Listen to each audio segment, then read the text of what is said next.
माननीय प्रधानमंत्री जी दिल्ली में राम जन्मभूमि के इस पावन प्रसंग पर एक डाक टिकट जारी कर चुके हैं। उत्तर प्रदेश सरकार की ओर से योगी आदित्यनाथ जी महाराज, माननीय मुख्यमंत्री, माननीय प्रधानमंत्री जी और डॉक्टर मोहन राव भागवत को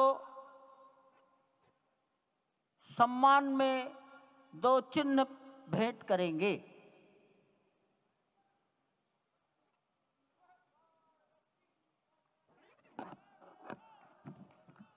ये राम जन्मभूमि मंदिर के चांदी के 2 बड़े मॉडल हैं।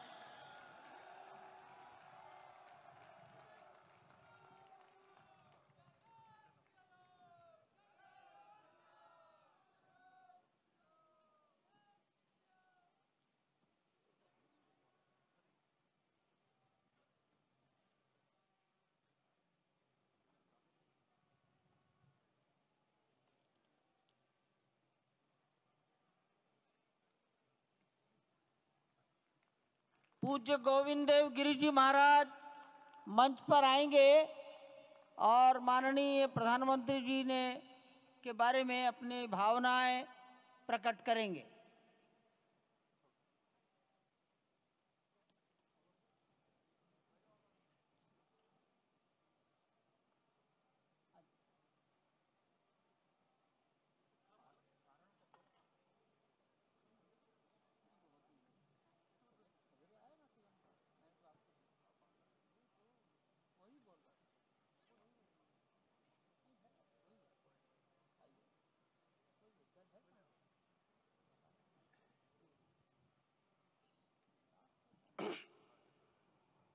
आपदामपहर्तारं दातारं सर्वसंपदां लोकाभिरामं श्रीरामं भूयो भूयो नमाम्यहम्।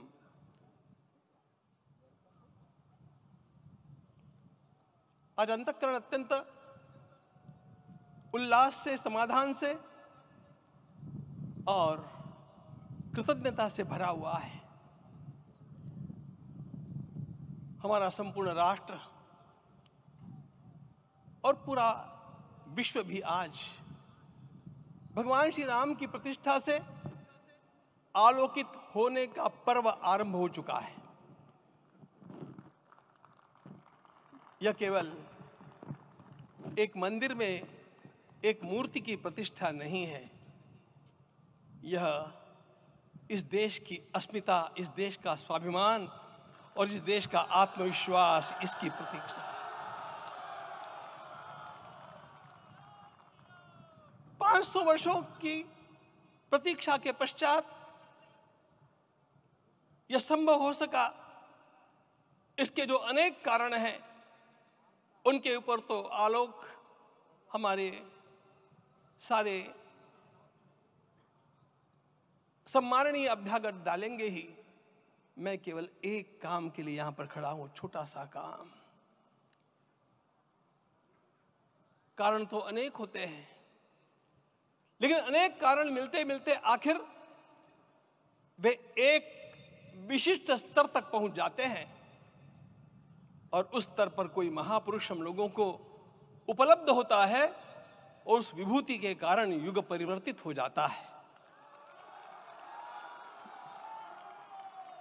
इस प्रकार का परिवर्तन लाने के लिए अपने जीवन को साधना पड़ता है और इस प्रकार जीवन साधने वाले हमारे इस देश की परंपरा के अनेक महान रत्नों में आज हम लोगों को समय की आवश्यकता, युग की आवश्यकता, सनातन के अंतःकरण की आवश्यकता के रूप में हमारे सम्माननीय प्रधानमंत्री जी प्राप्त हुए हैं।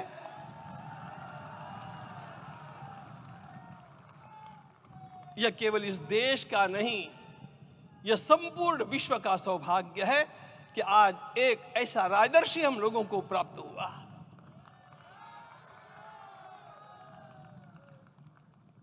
आपके मंगल हाथों से आज प्रतिष्ठा होने की बात थी, वह स्वाभाविक भी था, वो होना ही था मित्रों।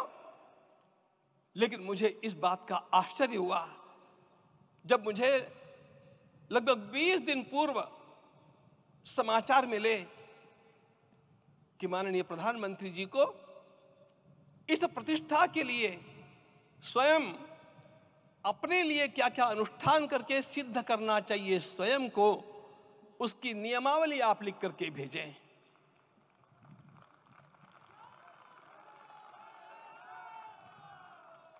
जिस प्रकार का हमारे देश का राजनीतिक माहौल है, कोई भी आकर के किसी भी समय कुछ भी कर्म करके चला जाता है, वो उद्घाटन हो चाहे पौधारोपण हो चाहे कुछ भी हो, लेकिन उसके लिए मैं अपने को सिद्ध करूं, इस प्रकार की भावना कहां होती है? यदि किसी ने पूछा तो मैं कहूंगा कि यहां होती है। भगवान श्री राम की प्रतिष्ठा करनी है। भारतीय जीवनादर्शों के सर्वोच्च आदर्श भगवान श्री राम है और इन समस्त जीवनादर्शों की प्रतिष्ठा करने के समान ही यहां की प्रतिष्ठा रही है।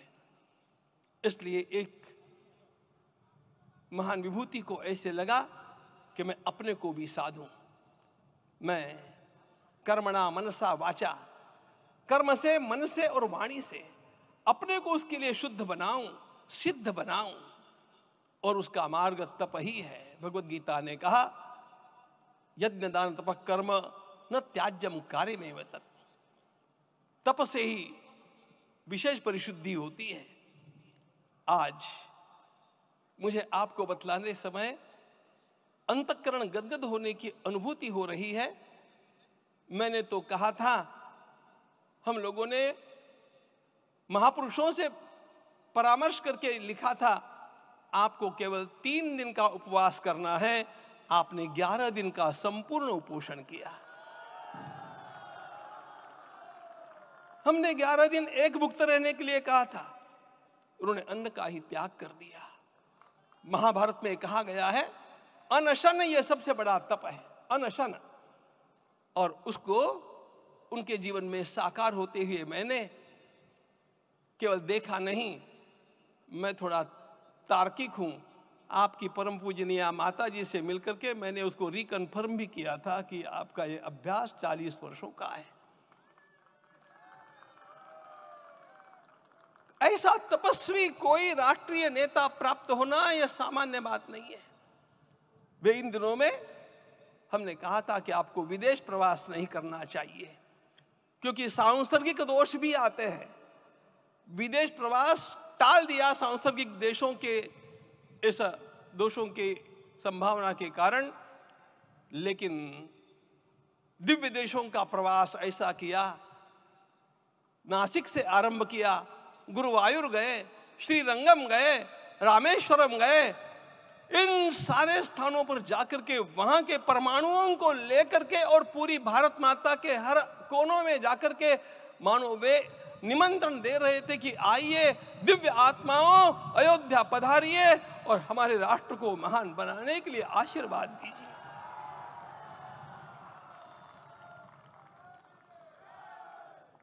हमने केवल कहा था 3 दिनों तक आपको भूमि शयन करना चाहिए।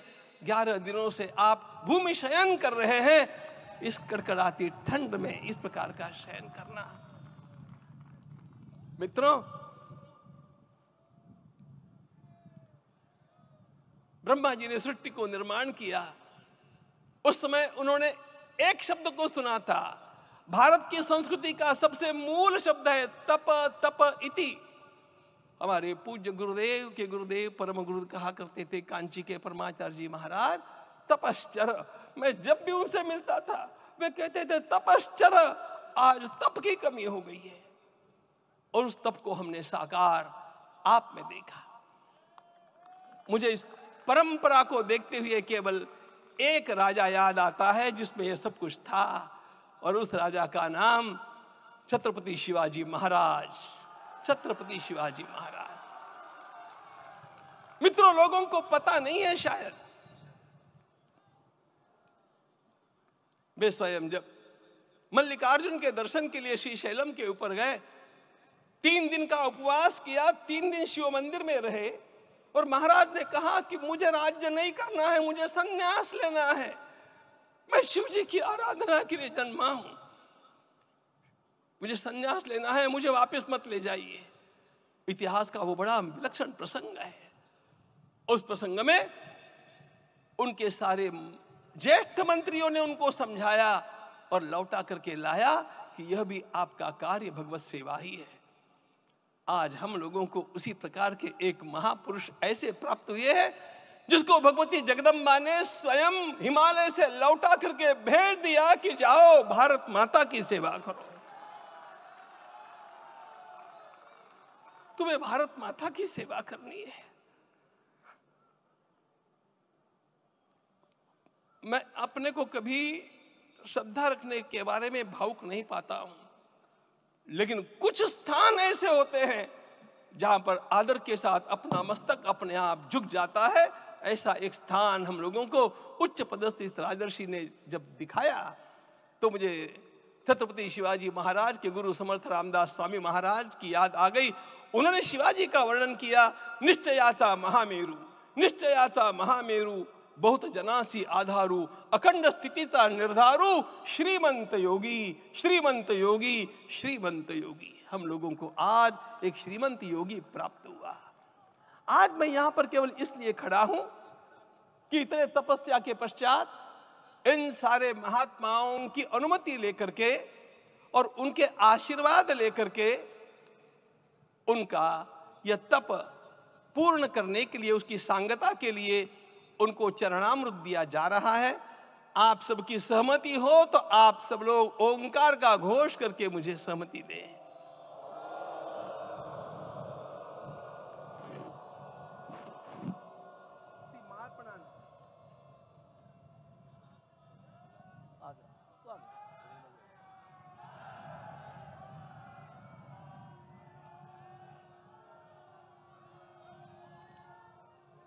अपना उपवास पूर्ण कर रहे हैं माननीय प्रधानमंत्री जी। 11 दिवसीय उपवास को वो पूर्ण कर रहे हैं।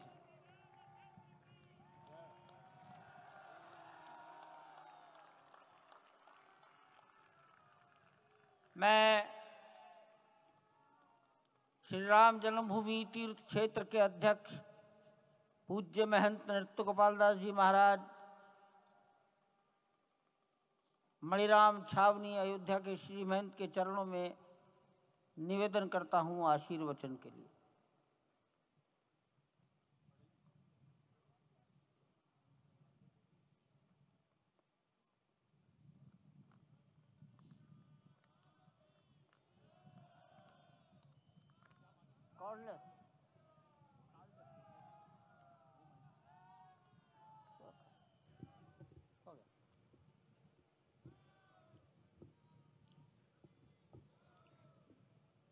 श्री सीताराम जी महाराज की जय। बड़े सौभाग्य। अगर अभी तक आपने हमारा चैनल सब्सक्राइब नहीं किया तो अभी सब्सक्राइब करें और बेल आइकन को क्लिक करके हमारी लेटेस्ट खबरों से रहे अपडेट।